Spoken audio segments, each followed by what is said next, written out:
ಈ ಮಾಧ್ಯಮ ಗೋಷ್ಠಿ ಒಂದು ಪಕ್ಷದ್ದು ಇಲ್ಲ ಒಂದು ಸರ್ಕಾರದಲ್ಲ. ಈ ಮಾಧ್ಯಮ ಇಡೀ ರಾಜ್ಯದಲ್ಲಿ ಇರುವಂತ ಎಲ್ಲ ಕೂಲಿ ಕಾರ್ಮಿಕರ ಬದುಕು ಜೊತೆಗೆ ಗ್ರಾಮೀಣ ಪ್ರದೇಶದ ಅಭಿವೃದ್ಧಿ ವಿಚಾರದಲ್ಲಿ ಕಳೆದ 20 ವರ್ಷದಿಂದ ಏನು ನಮ್ಮ ಹಳ್ಳಿಯ ಜನ ದುಡಿದು ಬೆವರು ಸುರಿಸಿ ಆ ಊರನ್ನ ಅಭಿವೃದ್ಧಿ ಮಾಡ್ತಾ ಇದ್ರು ಮತ್ತು ವೈಯಕ್ತಿಕವಾದಂತ ಅವರ ಬದುಕಿನಲ್ಲಿ ಒಂದು ಶಕ್ತಿ ತುಂಬುತ್ತಾ ಇತ್ತು. ಅದಕ್ಕೆ ಇವತ್ತು ಒಂದು ಕೊನೆ ಇತಿಹಾಸವನ್ನ ಎಳೆದಿದ್ದಾರೆ. ನನಗೆ ಆಶ್ಚರ್ಯ ಆಗ್ತದೆ. ನಾನು ಬಿಜೆಪಿ ಎಲ್ಲ ಸ್ನೇಹಿತರಿಗೆ ನಾನು ಕೇಳಲಿಕ್ಕೆ ಬಯಸ್ತೇನೆ, ಇಲ್ಲ ನೀವು ಇದನ್ನ ಸ್ವಾಗತ ಮಾಡಬೇಕಾಯ್ತು, ಇಲ್ಲ ನೀವು ಇದನ್ನ ಖಂಡಿಸ್ಬೇಕಾಯ್ತು. ಎರಡೂ ಕೂಡ ಮಾಡಿಲ್ಲ. ಇಲ್ಲ ಏನು ನಿಮ್ಮ ಕೇಂದ್ರ ಸರ್ಕಾರ ಮಾಡಿದೆ ಇದು ಮಾಡಿರೋದು ಸರಿ ಅಂತ ನೀವು ಹೇಳ್ಬೇಕಾಗಿತ್ತು, ಇಲ್ಲ ನರೇಗಾ ಯೋಜನೆಯನ್ನ ತೆಗೆದಾಕಿರೋದು ಸರಿ ಅಂತ ಅವರು ಹೇಳ್ಬೇಕಾಯ್ತು, ಇಲ್ಲ ತಪ್ಪು ಅಂತ ಹೇಳ್ಬೇಕಾಯ್ತು. ಇವೆರಡೂ ಹೇಳ್ದೆ ಯಾಕೆ ಇಲ್ಲಿವರೆಗೂ ಮೌನ ತಾಳ್ತಾ ಇದ್ದೀರಿ ಅನ್ನೋದನ್ನ ನೀವು ಹೇಳಬೇಕಾಗ್ತದೆ. ಯಾಕೆಂದ್ರೆ ಈ ಯೋಜನೆಯಿಂದ ಈಗಾಗಲೇ ನಮ್ಮ ಮುಖ್ಯಮಂತ್ರಿಗಳು ಮತ್ತು ನಮ್ಮ ರೂರಲ್ ಡೆವಲಪ್ಮೆಂಟ್ ಮಿನಿಸ್ಟರ್ ಹೇಳಿದಂಗೆ ಪ್ರತಿ ಒಂದು ಕುಟುಂಬದ ಯಾರು ಕೂಲಿ ಕಾರ್ಮಿಕರಿಗೆ ಈ ಶಕ್ತಿ ಮಹಾತ್ಮ ಗಾಂಧೀಜಿ ಗ್ರಾಮೀಣ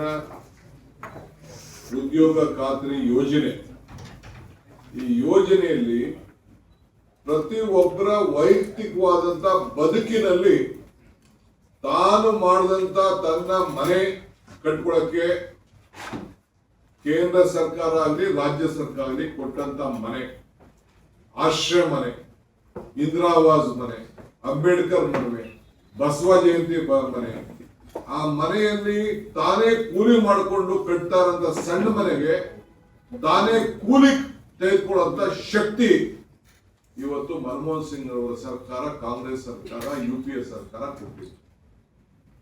ಜೊತೆಗೆ ಆ ಪ್ರತಿಯೊಬ್ಬನ ಜಮೀನಿನಲ್ಲಿ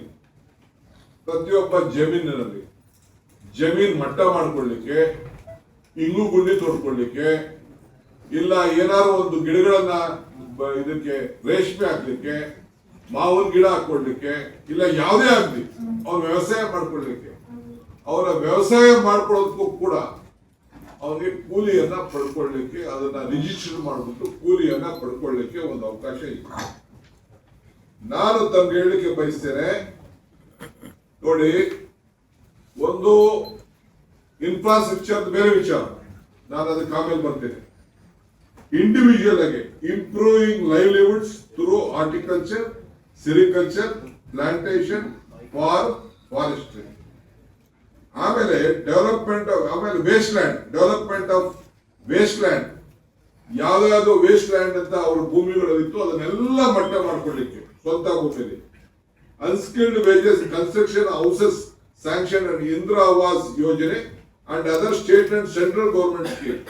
ಈಗ ಈ ಹೊಸ ಆಕ್ಟ್ ಅಲ್ಲಿ ಈ ಇಂದಿರಾ ಆವಾಸ್ ಯೋಜನೆ ತೆಗೆದಾಕ್ಬಿಟ್ಟಿದ್ದಾರೆ, ಸ್ಟೇಟ್ ತೆಗೆದಾಕ್ಬಿಟ್ಟಿದ್ದಾರೆ, ಸೆಂಟ್ರಲ್ ಅಂತಾನು ತೆಗೆದಾಕ್ಬಿಟ್ಟಿದ್ದಾರೆ. ಪ್ರಧಾನಮಂತ್ರಿ ಮಾತ್ರ ಇಟ್ಟವ್ರೆ. ಇಲ್ಲಿದೆ ನನ್ನ ಹತ್ರ, ಬರೀ ಪ್ರಧಾನಮಂತ್ರಿ ಹೆಸರಿನಲ್ಲಿ ಯಾವ್ದಾದ್ರು ಮನೆ ಕಟ್ರೆ ಅದನ್ನ ತೆಗೆದುಕೊಳ್ಬೋದಂತೆ. ಆಮೇಲೆ ಕ್ರಿಯೇಟಿಂಗ್ ಇನ್ಫ್ರಾಸ್ಟ್ರಕ್ಚರ್ ಅಂದ್ರೆ ದನದ ಕೊಟ್ಟಿಗೆ, ಇದು ಹಂದಿ ಶೆಡ್ಗಳು, ಕುರಿ ಶೆಡ್ಡು, ದನದ ಶೆಡ್ಡು ಎಲ್ಲ ಹಾಕೊಳ್ಳಿಕ್ಕೆ ನೀವು ನಾನು ನಮ್ಗೆಲ್ಲ ರಿಕ್ವೆಸ್ಟ್ ಮಾಡ್ತೀನಿ, ನಿಮ್ಗೆಲ್ಲ ಗಾಡಿ ಮಾಡ್ಕೊಡ್ತೀನಿ, ನಮ್ಮ ತಾಲೂಕು ಹೋಗಿ ತಕೊಂಡು ಹೋಗ್ತೀನಿ. ಇಡೀ ದೇಶದಲ್ಲಿ, ಭಾರತದ ದೇಶದಲ್ಲಿ ಕಾಶ್ಮೀರದ ಕನ್ಯಾಕುಮಾರಿವರೆಗೂ ಹೈಯೆಸ್ಟ್ ನರೇಗಾ ಕಾರ್ಯಕ್ರಮವನ್ನ ಉಪಯೋಗಿಸಿದಂತ ಒಂದು ತಾಲೂಕು. ನಾವೇನಾದ್ರು ಒಂದು ದೊಡ್ಡ ದರೋಡೆ ಮಾಡ್ಬಿಟ್ಟಿದೀವಿ ಅಂತ ಹೇಳಿ ಒಂದು 10 ಟೀಮ್ ಬಂದು ಇನ್ವೆಸ್ಟಿಗೇಷನ್ ಮಾಡ್ತೀವಿ. ಅರ್ಕಾವತಿ ನದಿಗೆ ನಾವು ಚೆಕ್ ಡ್ಯಾಮ್ ಅನ್ನ ಕ್ರಿಯೇಟ್ ಮಾಡಿದ್ವಿ. 50,000 ಜನಕ್ಕೆ ದಲಿತ ಕೊಟ್ಟಿಗೆಗಳನ್ನ ಕಟ್ಕೊಟ್ಟಿದ್ವಿ. ಪಂಚಾಯತಿ ಬಿಲ್ಡಿಂಗ್ಗಳನ್ನ ಕಟ್ಟಿದ್ದೀವಿ, ಪ್ಲೇ ಗ್ರೌಂಡ್ಗಳನ್ನ ಮಾಡಿದ್ದೀವಿ, ಪಾರ್ಕ್ಗಳನ್ನ ಮಾಡಿದ್ದೀವಿ. ಇದನ್ನೆಲ್ಲ ನೋಡ್ಬಿಟ್ಟು ಅವರು ಓಹೋ ಹಿಂಗ್ ಮಾಡಿದ್ರೆ ನಮ್ಗೆ ತೊಂದರೆ ಆಗ್ತದೆ, ಅವ್ರು ಹೇಳ್ತಿರಲ್ಲ ವೋಟ್ ಬ್ಯಾಂಕ್ ರಾಜಕಾರಣ ಅಂತ, ಅದಕ್ಕೆ ಏನಾದ್ರು ಧಕ್ಕೆ ಆಗ್ತದೆ ಅಂತೇಳಿ ಇವತ್ತು ಮಾರಕವಾಗಿ ಇವತ್ತು ಎಲ್ಲ ಪಂಚಾಯತಿಗಳಿಗೆ, ಪಂಚಾಯತಿ ಮೆಂಬರ್ಗಳಿಗೆ ಕೊಟ್ಟಂತ ಅಧಿಕಾರ ಏನಿತ್ತು, ಯಾಕೆಂದ್ರೆ ಪ್ರತಿಯೊಂದು ಕಾರ್ಯಕ್ರಮಗಳ ಕೂಡ ಯಾರ್ಯಾರು ಕೂಲಿ ಮಾಡ್ಕೊಳ್ಳಿಕ್ಕೆ ಶಕ್ತಿ ಇತ್ತು, ಯಾರ್ಯಾರು ಅವನ ಜಮೀನಿನಲ್ಲಿ ಅವನು ಉತ್ಪಾದನೆ ಮಾಡ್ಕೊಳ್ಳೋಕೆ ಶಕ್ತಿ ಇತ್ತು, ಅದನ್ನ ಹೋಗಿ ಪಂಚಾಯತಿಗೆ ಒಂದು ಅರ್ಜಿ ಕೊಡ್ತಿದ್ದ, ಪಂಚಾಯತಿಯವರು ಪ್ಲಾನ್ ಆಗ್ತಾ ಇದ್ರು, ಇದನ್ನ ಲೋಡ್ ಮಾಡ್ತಾ ಇದ್ರು, ಅವನಿಗೆ ನೇರವಾಗಿ ಅವನು ಕೂಲಿ ಮಾಡ್ಕೊಳ್ಳೋದಕ್ಕೆ ತಂಬನ್ನು ಕೊಟ್ಟು, ಅದು ಬಯೋಮೆಟ್ರಿಕ್ ಕೂಡ ಈಗ ಅವಕಾಶ ಇತ್ತು, ಬಯೋಮೆಟ್ರಿಕ್ ಅದನ್ನ ಇವತ್ತು ತಪ್ಪಿಸಿ ಇದನ್ನ ಕಾಂಟ್ರಾಕ್ಟ್ಗಳಿಗೆ ಕೊಟ್ಟಿದ್ದಾರೆ. ನೀವು ತೆಗೆದುಕೊಂಡು ನೋಡಿ ಈಗಿನ ಕಾನೂನು ನಾವಿಲ್ಲಿ ಕೊಟ್ಟಿದ್ದೀವಿ ಲಾಸ್ಟ್ ಅಲ್ಲಿ, ಗುತ್ತಿಗೆದಾರರಿಗೆ ಅವಕಾಶ ಬಂದಿರಲಿಲ್ಲ, ಅದನ್ನ ಅವಕಾಶ ಇದೆ ಕಾಂಟ್ರಾಕ್ಟರ್ಗಳಿಗೆ ಈಗ ಬೆಳೆಸಲಿಕ್ಕೆ. ಅದು ಏನು ಕೇಂದ್ರ ಸರ್ಕಾರದಿಂದ ನೇರವಾಗಿ ಆರ್ಟಿಫಿಷಿಯಲ್ ಇಂಟೆಲಿಜೆನ್ಸ್ ಉಪಯೋಗಿಸಿ ಅಲ್ಲಿಂದನೇ ಹೇಳ್ತಾರಂತೆ ಯಾವ ತಾಲೂಕಲ್ಲಿ ಕೆಲಸ ಮಾಡಬೇಕು, ಯಾವ ಊರಿನಲ್ಲಿ ಕೆಲಸ ಮಾಡಬೇಕು ಅಂತೇಳಿ. ಈ ರೀತಿ ಈ ಯೋಜನೆ ಏನು ಇವತ್ತು ತಂದಿದ್ದಾರಲ್ಲ, ಮುಂದಕ್ಕೆ ನಾನು ಬಿಜೆಪಿ ರಾಜ್ಯದ ಯಾವ ರಾಜ್ಯದಲ್ಲೂ ಸಕ್ಸಸ್ ಆಗಲ್ಲ ಬಿಡಿ, ನಮ್ಮ ಸರ್ಕಾರಗಳದ್ದು ಬಿಡಿ, including the own BJP run state, even ಆ ಸ್ಟೇಟ್ ಅಲ್ಲೂ ಕೂಡ ಈ ಕಾರ್ಯಕ್ರಮವನ್ನ ಯಶಸ್ಸು ಮಾಡಲಿಕ್ಕೆ ಸಾಧ್ಯ ಇಲ್ಲ. ನಾನು ಹೇಳ್ತಾ ಇದ್ದೀನಿ, any central minister Y has not welcomed it? ಇಲ್ಲ ನಾವು ನರೇಗಾ ತಂದಿದ್ದು, ನಾವು ಒಳ್ಳೆ ಕೆಲಸ ಮಾಡಿದೀವಿ, ನರೇಗಾ ಕಿತ್ತಾಕಿದ್ದು ಅಂತ ಯಾಕೆ ಮಾತಾಡ್ತಾ ಇಲ್ಲ? ಇಲ್ಲ ಈ ಯೋಜನೆನ ಯಾಕೆ ಅವರು ತಂದಿದ್ದು ಒಳ್ಳೆ ಕೆಲಸ ಮಾಡ್ತಾ ಇದೀವಿ ಅಂತ ಯಾಕೆ ಇದನ್ನು ವಾದ ಮಾಡ್ತಾ ಇಲ್ಲ? ಇಷ್ಟೇ ಚರ್ಚೆ ಇದು. ಅದನ್ನ ನಮ್ಮ ಮುಖ್ಯಮಂತ್ರಿ ಹೇಳಿದ್ದು, ಇದು ಎಲ್ಲೂ ಕೂಡ ಚರ್ಚೆ ಆಗಿಲ್ಲ ಅನ್ನೋ ಇದನ್ನ ಈ ಸಂದರ್ಭ ಹೇಳಲಿಕ್ಕೆ ನಾನು ಬಯಸ್ತಾ ಇದ್ದೀನಿ. ನಾವು ಬೇರೆ ಬೇರೆ ನೀವು ನೋಡಿ, ನಾನು ನಿಮ್ಗೆ ಯಾಕೆ ಹೇಳ್ತಾ ಇದ್ದೀನಿ ಅಂದ್ರೆ, ಸೀಯಿಂಗ್ ಇಸ್ ಬಿಲೀವಿಂಗ್. ನಮ್ಮಲ್ಲಿ ಯಾವ ರೀತಿ ನಾವು ಕೆಲಸ ಮಾಡ್ಲಿಕ್ಕೆ ಅವಕಾಶ ಇದೆ ಅಂತ ನಿಮ್ಗೆ ಯಾರು ಬೇಕಾದ್ರೆ ಹೇಳಿ, ಒಂದಷ್ಟು ಹೆಲಿಕಾಪ್ಟರ್ಗಳು, 2-3 ಹೆಲಿಕಾಪ್ಟರ್ ಮಾಡಿ ಕಳಿಸ್ಕೊಡ್ತೀವಿ. ನೀವು ಹಾವೇರಿ ಜಿಲ್ಲೆಗೆ ಹೋಗಿ, ಒಂದೊಂದು ತಾಲೂಕಲ್ಲಿ 5ರಿಂದ 10,000 ಇಂಗು ಗುಂಡಿಗಳನ್ನು ಮಾಡಿದ್ದಾರೆ. ಇಂಗು ಗುಂಡಿಗಳು ನಾನು ನೋಡಿದ್ದೀನಿ, ಕಣ್ಣಲ್ಲಿ ನೋಡಿದ್ದೀನಿ ಹಾವೇರಿ ಜಿಲ್ಲೆಯಲ್ಲಿ. ಆ ನೀರನ್ನ ಒಂದು 20x20, 40x40 ಇದರಲ್ಲಿ ಮಾಡಿ ಆ ಇಂಗು ಗುಂಡಿಗಳನ್ನ ಅಗ್ರಿಕಲ್ಚರ್ ಡಿಪಾರ್ಟ್ಮೆಂಟ್ ಇಂದ ಮಾಡಿದ್ದಾರೆ. ಕೃಷ್ಣ ಬೈರೇಗೌಡ ಅಗ್ರಿಕಲ್ಚರ್ ಇದ್ದಂತ ಸಂದರ್ಭದಲ್ಲಿ ನಾನು ಕಣ್ಣಲ್ಲಿ ನೋಡಿದ್ದೀನಿ. ಆ ನೀರನ್ನ ಅಲ್ಲೇ ಅವ್ನು ಮಾಡ್ಕೊಂಡು, ಅವ್ರ ಭೂಮಿಲೇ, ಬೇರೆ ಯಾರ ಭೂಮಿಲ್ಲ, ಅವನ ಭೂಮಿಲೇ ಅವ್ನು ಮಾಡ್ಕೊಂಡು ಕೂಲಿ ಪಡ್ಕೊಳ್ಳುವಂತ ಕೆಲಸ ಕೂಡ ಗೊತ್ತಾಗಿದೆ. ಇಡೀ ರಾಜ್ಯದಲ್ಲಿ ಈ ರೀತಿ ಆಗ್ತಾ ಇದೆ. ಇಡೀ ರಾಷ್ಟ್ರಕ್ಕೆ ಈ ಯೋಜನೆ, ಇಡೀ ರಾಷ್ಟ್ರದ ಗ್ರಾಮೀಣ ಅಭಿವೃದ್ಧಿಗೆ ಒಂದು ದೊಡ್ಡ ಮಾರಕ ಇದೆ. ಇದರಂತ ಮಾರಕವಾದಂತ ಬಿಲ್ಲು ಗ್ರಾಮೀಣ ಪ್ರದೇಶದ ಬದುಕಿಗೆ, ಈಗ ರಾಜೀವ್ ಗಾಂಧಿ ಅವರು 73rd 74th ಅಮೆಂಡ್ಮೆಂಟ್ ಮಾಡಬೇಕಾದ್ರೆ ಇಲ್ಲಿಗೆ ಬಂದಿರೋ ಅವರು, ನಮ್ಮ ರಾಮಕೃಷ್ಣ ಹೆಗಡೆ ಅವರು ಇಲ್ಲಿ ಚೀಫ್ ಮಿನಿಸ್ಟರ್ ಇಲ್ಲಿಗೆ ಬಂದು SK ಡೇ ಅವ್ರು ಬಂದು, ನಾವೇ ಇಲ್ಲಿ ಬಂದು ಕಾನ್ಫರೆನ್ಸ್ ಮಾಡಿಲ್ವಾ, ಈ ಆಕ್ಟ್ ತರ್ತಾ ಇದೀವಿ, ಇದಕ್ಕೆ ಏನಾಗಬೇಕು, ಪಂಚಾಯತ್ ರಾಜ್ಗೆ ಶಕ್ತಿ ಕೊಡ್ಬೇಕು, ಪಂಚಾಯತ್ ಏನ್ ಕೊಡ್ಬೇಕು ಅಂತ ಮಾಡಿ ತೀರ್ಮಾನ ಮಾಡಿದ್ರು. ಸೋನಿಯಾ ಗಾಂಧಿ ಅವರು ಅವ್ರ ಲೀಡರ್ಶಿಪ್ ಅಲ್ಲಿ, ಇದೇ ಮನಮೋಹನ್ ಸಿಂಗ್ ಅವರ ಫೈನಾನ್ಸ್ ಮಿನಿಸ್ಟರ್ ಇದ್ದಂತ ಸಂದರ್ಭದಲ್ಲಿ ಬೇಲೂರು ಡಿಕ್ಲರೇಷನ್ ಮಾಡಿದ್ರು. ಬೇಲೂರು ಡಿಕ್ಲರೇಷನ್ ಏನ್ ಮಾಡಿದ್ರು, 25 ಇಲಾಖೆಗಳಲ್ಲಿ ಪಂಚಾಯತಿಗಳಿಗೆ ಶಕ್ತಿ ತುಂಬುವಂತ ಕೆಲಸ ಮಾಡಿದ್ರು. ಆ ಶಕ್ತಿ ತುಂಬುವಂತ ಕೆಲಸದಲ್ಲಿ ಈ ನರೇಗಾ ಬಂದಿದ್ದು. ಎಲ್ಲ ಇಲಾಖೆಗೆ ಸಂಬಂಧಪಟ್ಟ ಎಲ್ಲ ಅಂಗನವಾಡಿಗಳಿಗೆ ನೋಡಿ, ಅಂಗನವಾಡಿ ಬಿಲ್ಡಿಂಗ್ ಕಟ್ಟಲಿಕ್ಕೆ, ಗ್ರಾಮ ಪಂಚಾಯತಿ ಆಫೀಸ್ ಕಟ್ಕೊಳ್ಳಿಕ್ಕೆ, ವುಮನ್ ಸೆಲ್ಫ್ ಹೆಲ್ಪ್ ಗ್ರೂಪ್ ಕಟ್ಟಲಿಕ್ಕೆ, ಫೆಡರೇಷನ್, ಸೈಕ್ಲೋನ್ ಶೆಲ್ಟರ್ಗಳು, ನಮ್ಮ ಇದಕ್ಕೆ ಕ್ರಿಮಿಟೋರಿಯಂಗಳು ಬ್ಲಾಕ್ ಲೆವೆಲ್ ಅಲ್ಲಿ ಎಲ್ಲ ಕೂಡ ಕಟ್ಟಲಿಕ್ಕೆ ಒಂದು ಅವಕಾಶ. ಆಮೇಲೆ ಇದನ್ನ ಗೋಡನ್ಗಳು ಕಟ್ಕೊಳ್ಳಿಕ್ಕೆ, ಏನೇನು ನಮ್ಮ ಸಮುದಾಯದ ಭವನ, ಏನು ಸಮುದಾಯ ಸಂಬಂಧಪಟ್ಟಂತ ಎಲ್ಲ, ನಾನು ವೈಯಕ್ತಿಕವಾಗಿ ಒಂದೇ ಮಾತಾಡ್ತಾ ಇಲ್ಲ, ಕಲ್ವರ್ಟು, ರೋಡ್ಸ್ ಇನ್ಕ್ಲೂಡಿಂಗ್ ಸೈಡ್ ಡ್ರೈವ್ಸ್, ಪ್ರತಿ ಒಂದು ಊರನ್ನು ಚರಂಡಿ ಮಾಡ್ಕೊಳ್ಳಿಕ್ಕೆ, ರೋಡ್ ಮಾಡ್ಲಿಕ್ಕೆ, ಜಮೀನುಗಳಿಗೆ ಹೋಗ್ಲಿಕ್ಕೆ, ರಸ್ತೆ ಮಾಡ್ಕೊಳ್ಳಿಕ್ಕೆ ಎಲ್ಲ ಇತ್ತು. ಇನ್ನು ಮುಂದಕ್ಕೆ ಒಂದು ಮನೆ ಕೂಡ ಮಾಡ್ಕೊಳ್ಳಿಕ್ಕೆ ಸಾಧ್ಯ ಆಗುದಿಲ್ಲ. ಒಂದು ಊರಲ್ಲಿ ಒಂದು ಚರಂಡಿ ಮಾಡ್ಕೊಳ್ಳಿಕ್ಕೆ ಸಾಧ್ಯ ಇಲ್ಲ. ಎಲ್ಲದಕ್ಕೂ ಕೂಡ ಇವತ್ತು ಕೂಲಿ ಇತ್ತು. ಇದಕ್ಕೆ ನಿಲ್ಲಿಸಿದ್ದಾರೆ. ಸೊ ನಮ್ಮ ಸರ್ಕಾರ, ಇದು ಪಕ್ಷದ ಕೆಲಸ ಅಲ್ಲ, ಇಡೀ ನಮ್ಮ ಸರ್ಕಾರ ಪಾರ್ಟಿ ಪಕ್ಷ ಬಿಟ್ಟು ಇಡೀ ಗ್ರಾಮ ಪಂಚಾಯತಿ ಮಟ್ಟದಲ್ಲಿ ಈ ಒಂದು ನರೇಗಾ ಕಾರ್ಮಿಕರು ಮತ್ತು ನಮ್ಮ ಲೀಡರ್ಸ್ ಎಲ್ಲರೂ ಸೇರಿ, ನಾವೇನು ಪಂಚಾಯತಿ ಯಾರನ್ನು ನಾವು ಸಿಂಬಲ್ ಮೇಲೆ ಗೆಲ್ಲಿಲ್ಲ, ವಿ ವಿಲ್ ಇನ್ವೈಟ್ ಎವ್ರಿವನ್, ಎಲ್ಲರೂ ನಾವು ಆಹ್ವಾನ ಕೊಡ್ತೇವೆ. ಇದಕ್ಕೆ ಬಂದು ಅಲ್ಲಿ ಸಮಾವೇಶ ನಡೆಸ್ತೇವೆ, ಗ್ರಾಮ ಸಭೆಗಳು ನಡೆಸ್ತೇವೆ, ಅಲ್ಲಿ ಚರ್ಚೆ ಮಾಡ್ತೇವೆ, ಅದಾದ್ಮೇಲೆ ತಾಲೂಕ್ ಲೆವೆಲ್ ಬರ್ತೀವಿ, ಅದಾದ್ಮೇಲೆ ಜಿಲ್ಲಾ ಲೆವೆಲ್ ಬರ್ತೀವಿ, ಅದಾದ್ಮೇಲೆ ರಾಜ್ಯದ ಮಟ್ಟಕ್ಕೆ ಬರ್ತೀವಿ. ಇದು ಆಂದೋಲನ ರೀತಿಯಲ್ಲಿ ಇದನ್ನ ವಾಪಸ್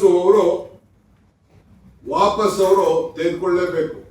ಯಾವ ರೀತಿ ಈ ಫಾರಂ ಬಿಲ್ ನ ವಾಪಸ್ಸು ತೆಗೆದುಕೊಂಡ್ರು 3 ಬಿಲ್ಗಳನ್ನ, ಅದಕ್ಕೆ ನಾವು ಮಾಡ್ತೇವೆ. ಅದಕ್ಕೆ ಬಿಜೆಪಿ ಅವರು ಇನ್ನು ಮುಂದಕ್ಕೆ ನಾನು ಅಪೀಲ್ ಮಾಡ್ತೀನಿ, ಇನ್ನು ಮುಂದಕ್ಕೆ ನಿಮ್ಗೆ ಯಾವ ಕಾರಣಕ್ಕೂ ಮಹಾತ್ಮ ಗಾಂಧೀಜಿ ಪ್ರತಿಮೆ ಮುಂದೆ ಕೂತ್ಕೊಳ್ಳಕ್ಕೆ ಹಕ್ಕಿಲ್ಲ. ಆ ಹಕ್ಕನ್ನ ನೀವು ಕಳ್ಕೊಂಡಿದ್ದೀರಿ. ನಿಮ್ಮ ಕಚೇರಿಗಳಲ್ಲಿ ಮಹಾತ್ಮ ಗಾಂಧೀಜಿ ಆಫೀಸ್ ಅನ್ನ ಫೋಟೋ ಹಾಕೊಳ್ಳಿಕ್ಕೂ ಕೂಡ ನಿಮ್ಗೆ ಹಕ್ಕಿಲ್ಲ, ಯೋಗ್ಯತೆನೂ ಇಲ್ಲ. ಅದನ್ನು ಕೂಡ ಇವತ್ತು ನೀವು ಕಳ್ಕೊಂಡಿದ್ದೀರಿ. ಅವ್ರ ಹೆಸರನ್ನ ತೆಗೆದ ಮೇಲೆ ನಿಮ್ಗೆ ಎಲ್ಲಿದೆ ಹಕ್ಕು? ಅವ್ರ ಹೆಸರನ್ನ ಪ್ರತಿಯೊಂದು ಗ್ರಾಮೀಣ ಪ್ರದೇಶದಲ್ಲಿ, ಒಂದು ಶಾಲೆಯಲ್ಲಿ, ಒಂದು ಗೌರ್ಮೆಂಟ್ ಆಫೀಸಲ್ಲಿ, ಎಲ್ಲ ಕಡೆನೂ ನಾವು ಹಾಕೊಂಡು ಮಹಾತ್ಮ ಅನ್ನೋ ಹೆಸರನ್ನ ನೀವು ತೆಗೆದಾಕಿದಿರಲ್ಲ, ಇದು ಮನುಷ್ಯತ್ವನ ನಿಮ್ಗೆ?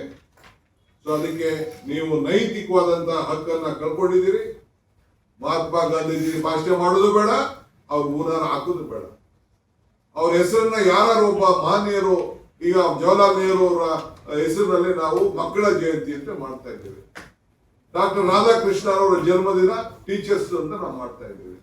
ಚರಣ್ ಸಿಂಗ್ ಅವರ ಜನ್ಮದಿನ ನಾವು ನಮ್ಮ ರೈತರದ್ದು ಅಂತ ನಾವು ಮಾಡ್ತಾ ಇದ್ದೇವೆ. ಸೊ ಹಂಗೆ ಪ್ರತಿಯೊಂದು ಜಯಂತಿಗಳನ್ನ ನಾವು ಮಾಡ್ತಾ ಇದ್ದೇವೆ.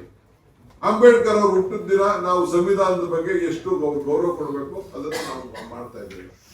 ಸೊ ಹಂಗೆ ಇವತ್ತು ಇನ್ನು ಮುಂದಕ್ಕೆ ಬಿಜೆಪಿಯವರು ಯಾವ ಕಾರಣಕ್ಕೂ ಮಹಾತ್ಮ ಗಾಂಧಿ ಹೆಸರನ್ನ ದಯವಿಟ್ಟು ನಿಮ್ಮ ಮಾತಿನಂತೆ ನಡೀತಾ ಇದ್ದೀರಿ, ನಿಮ್ಮ ಸರ್ಕಾರದ ಆದೇಶದಂತೆ ಇದ್ದೀರಿ ಅಂತಂದ್ರೆ ದಯವಿಟ್ಟು ಹೀಗೆ ತೆಗೆದ್ಬಿಟ್ಟು ನಮ್ಗೆ ಗಿಫ್ಟ್ ಮಾಡಿ ಆ ಫೋಟೋಗಳನ್ನ ಕಳಿಸ್ಕೊಡ್ತೀವಿ, ನಾವು ಇಟ್ಕೊಳ್ತೀವಿ, ನಾವು ಮನೆಗೂ ನಾವು ಹಂಚ್ಕೊಳ್ತೀವಿ. 100 ವರ್ಷ ಆಗಿದೆ ರೀ, 100 ವರ್ಷ ಮಹಾತ್ಮ ಗಾಂಧೀಜಿಯವರು ಈ ದೇಶದ ಸ್ವಾತಂತ್ರ್ಯದ ನಾಯಕತ್ವವನ್ನು ವಹಿಸಿ 100 ವರ್ಷ ಆಗಿದೆ. ಆ 100 ವರ್ಷದ ಸಂಭ್ರಮ ಆಚರಣೆ ಮಾಡಂತ ಸಂದರ್ಭದಲ್ಲಿ ಅವ್ರ ಹೆಸರನ್ನ ತೆಗೆದು ಅವ್ರನ್ನ ಹೆಸರಿಗೆ ಕೊಲೆ ಮಾಡ್ತಾ ಇದ್ರಲ್ಲ, ಇದಕ್ಕಿನ್ನ ಈ ದೇಶದ ಇತಿಹಾಸದಲ್ಲಿ ಮಾಡಿದಂತ ಅವಮಾನ ಇನ್ನೊಂದಿಲ್ಲ ಅಂತ ಹೇಳಲಿಕ್ಕೆ ನಾನು ಬಯಸ್ತಾ ಇದ್ದೇನೆ. ಇದಕ್ಕೆ ಈ ಹೋರಾಟ ಪಕ್ಷ ಭೇದವನ್ನು ಮರೆತು ನಮ್ಮ ಹೋರಾಟವನ್ನು ರೂಪಿಸ್ತೇವೆ. ಯಾರು ಜಾಯ್ನ್ ಆಗ್ಬೋದು, ಆದ್ರೆ ಹಳ್ಳಿ ಪ್ರದೇಶದ ಜನರ ಬದುಕಿನಲ್ಲಿ ಇವತ್ತು ಒಂದು ದೊಡ್ಡ ಆಘಾತ ಉಂಟಾಗಿದೆ. ಇದರ ವಿರುದ್ಧ ವಿಶೇಷವಾಗಿ ಮೀನುಗಾರಿಗೂ ಕೂಡ ಪಾಪ ಮೀನುಗಾರಿಕೆ ನಮ್ಮ ಕರಾವಳಿ ಪ್ರದೇಶ ಅವರಲ್ಲೂ ಕೂಡ ಮೀನುಗಾರಿಕೆ ರೈತರು ಕೂಡ ಯಾರು ಮೀನುಗಾರಿಕೆ ಮಾಡ್ತಾ ಇದ್ರು ಅವರು ಕೂಡ ಕೂಲಿ ತೆಗೆದುಕೊಳ್ಳುವಂತ ಒಂದು ಅವಕಾಶ ಇತ್ತು. ನಾನು ಪ್ಲಾಂಟೇಶನ್ ಮಾತಾಡಕ್ ಹೋಗ್ತೇನೆ, ಪ್ಲಾಂಟೇಶನ್ ಅಲ್ಲೂ ಕೂಲಿ ಮಾಡ್ಕೊಳಕ ಇತ್ತು.